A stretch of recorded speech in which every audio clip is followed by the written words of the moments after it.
পরিবারের সবাই মিলে একসাথে কোথাও ঘুরতে যাওয়ার আনন্দটাই আলাদা।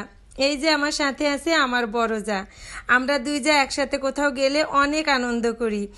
আর আমাদের ফরিদপুরের রাজেন্দ্র কলেজের মাঠে ছিল পুনাক মেলা, তো সেই পুনাক মেলাতেই আমি, আমার বড় যা আর সাথে ছিল আমাদের বাচ্চারা, তো সবাই মেলায় গেলাম। আর আমাদের এই মেলায় কিন্তু আমাদের 20 টাকা করে টিকিট কেটে তারপরে ঢুকতে হয়েছে। তো মেলায় আসার পরে প্রথমেই তো ওই যে আমাদের বাচ্চারা চলে গেছে নৌকার সামনে, তারা নৌকায় চড়বে। আর এই যে এই দিকে আমার বোন আর বোনের বর দুইজনে একটু চুপি চুপি মেলায় ঘুরতে এসে সেলফি তুলতে ব্যস্ত ছিল, কিন্তু আমি বেচারার জন্য তাদের শান্তি নেই। হঠাৎ করে তাদের ক্যামেরা বন্দি করে ফেললাম, তাদের আমাকে দেখে কি হাসি। আর এই যে আমার বড় খোকা, সে আবার তার বন্ধুদের কাছ থেকে একটা আচারের বক্স নিয়ে আসছিল আমার জন্য। আর এই যে আমার ভাসুরজি, তো এনে বলতেছে মা আচারটা খেয়ে দেখো অনেক স্বাদ। তো আমি মেলার মধ্যেই আচারটা খাওয়া শুরু করি, আর সবাইকে ডেকে ডেকে বলতেছিলাম একটু খেয়ে দেখো অনেক মজা, কেউ খাবে না। তো অবশেষে আমার বড় যা একটু খেয়ে দেখলো, আসলে আচারটা কিন্তু অনেক মজা ছিল। আমি মেলার মধ্যে দাঁড়ায় দাঁড়ায় আচারটা খেয়ে শেষ করে ফেলছি। আর এরপরে তো সবাই মিলে ঘোরাঘুরি করলাম পুরো মেলাটায়। আর এইখানে আমার বড় যা বলতেছিল সে ট্রেনে চড়বে, এই নিয়ে তো সেই হাসাহাসি।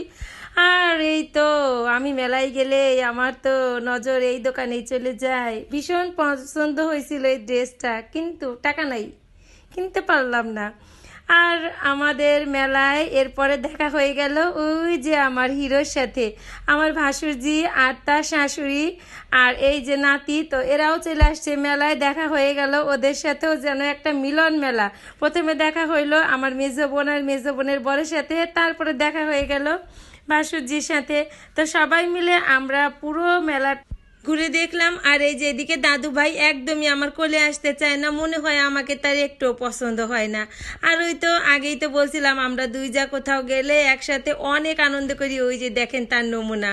তো অবশেষে দাদু ভাই আমার কোলে একটু আসলো, কারণ তার মা তাকে আমার কাছে রেখে ওই যে নৌকায় উঠতে গেছে। তারা সব ভাই বোনেরা এবার নৌকায় উঠবে, আমার দায়িত্ব পড়ছে দাদু ভাইকে রাখার। তো আমার না একটু নৌকায় উঠতে মন চাইছিল, যদিও একটু একটু ভয় লাগে, কিন্তু আমার বড় যার অনেক ভয় লাগে, তো সে নৌকায় উঠবে না, আর যার কারণে আমারও নৌকায় উঠা হইল না। তো আর এইদিকে কি আর বলবো, এই যে দুই বেআইনি মিলে সেই ছোটবেলায় ফিরে গেছে তাদের হিরোকে কোলে নিয়ে। তো আমাদের মেলায় ঘোরাঘুরি শেষ, অনেক ঘুরছি আমরা সবাই মিলে পুরো মেলাটা। মেলা ঘোরাঘুরি শেষ করে মেলা থেকে বের হয়ে আসলাম, আর মেলা থেকে বের হয়ে এসে সবাই চলে আসলাম এই যে ঝালমুড়ির দোকানে। তো এই দোকানের ঝালমুড়ি মাখা এত পরিমাণে ঝাল ছিল, ঝালমুড়ি মাখা খেয়ে সবার নাকের জল চোখের জল এক হয়ে যায়, তারপরেও কেউ খাওয়া বন্ধ করে না, সবাই 2 প্লেট করে খায়। তো আসলেই সেই ঝালমুড়ি মাখাটা অনেক অনেক মজার ছিল। তো এরপরে আমরা সবাই মিলে মজা করে ঝালমুড়ি মাখা খেয়ে চলে আসলাম বাসায়।